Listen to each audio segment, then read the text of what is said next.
O livro, então, ele trata dessa correlação, como diz o título, entre colonialismo e neoliberalismo na Palestina, né, com um aspecto central em Jerusalém Oriental, né? Essa foto, inclusive, é de um mercado da Cidade Velha de Jerusalém, né? Um dos lugares mais turísticos e economicamente vibrantes da cidade, particularmente para os palestinos. E o meu objetivo é buscar demonstrar como o colonialismo israelense ele é um elemento estrutural da ação dos israelenses em relação aos palestinos na cidade, e esse colonialismo se dá das mais diversas formas, né? Ele pode se dar através, por exemplo, da expulsão de palestinos das suas casas, né? E da construção de bairros exclusivamente judeus em Jerusalém Oriental. Isso pode se dar também, por exemplo, da relação de exploração de trabalho palestino, né? E o que eu busco demonstrar aqui é como esse fenômeno colonial, né, que é o argumento que é a forma pela qual o Estado e a sociedade israelense se relacionam com o território, o povo palestino, né, e essa relação é necessariamente uma colonial, né, que mesmo quando há sinais de inclusão, né, de parcelas da sociedade palestina, por exemplo, através de programa de capacitação empreendedora, que aí entra a dinâmica neoliberal, né? Porque eu busco entender como a dinâmica neoliberal ela normaliza a dinâmica colonial, né?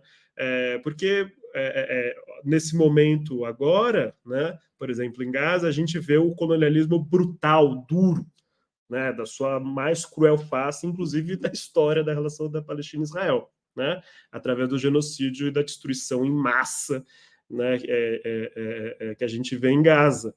Mas o colonialismo nem sempre ele é destruição em massa, apesar de estar no fundo dele a destruição em massa. Sempre tem essa potencialidade.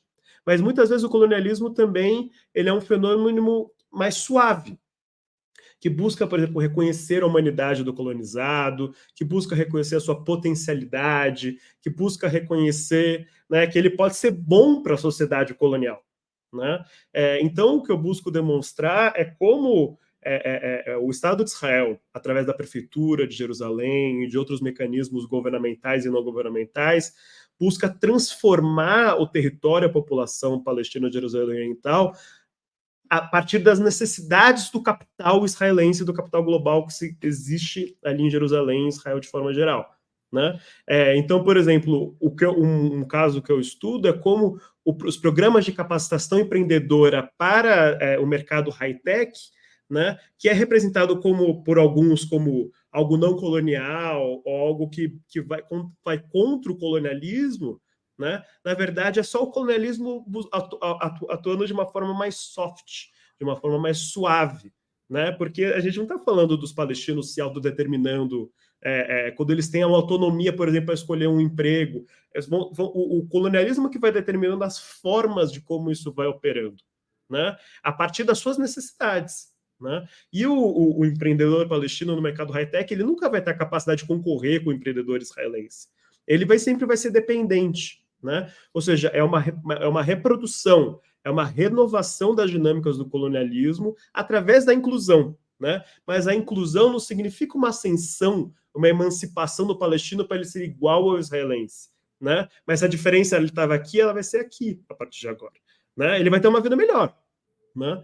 Ele vai ter um trabalho melhor, mas não vai ter liberdade, autodeterminação e dignidade. Né? Por isso que é uma colonização neoliberal, né, que a gente pode ver, por exemplo, através do mercado imobiliário israelense construindo assentamentos. Isso também é colonialismo neoliberal. Né? Por exemplo, muitos assentamentos hoje em dia são como subúrbios da Califórnia. Né? Isso é uma dinâmica neoliberal do colonialismo. A que eu busco apontar é essa dinâmica mais próxima da relação de trabalho, né? E como os trabalhadores palestinos têm sido incluídos no mercado de trabalho israelense, isso não significa o fim do colonialismo, né? Mas a sua reprodução, né? No qual os israelenses não buscam somente a terra palestina, mas também o trabalho palestino, porque eles precisam do trabalho palestino.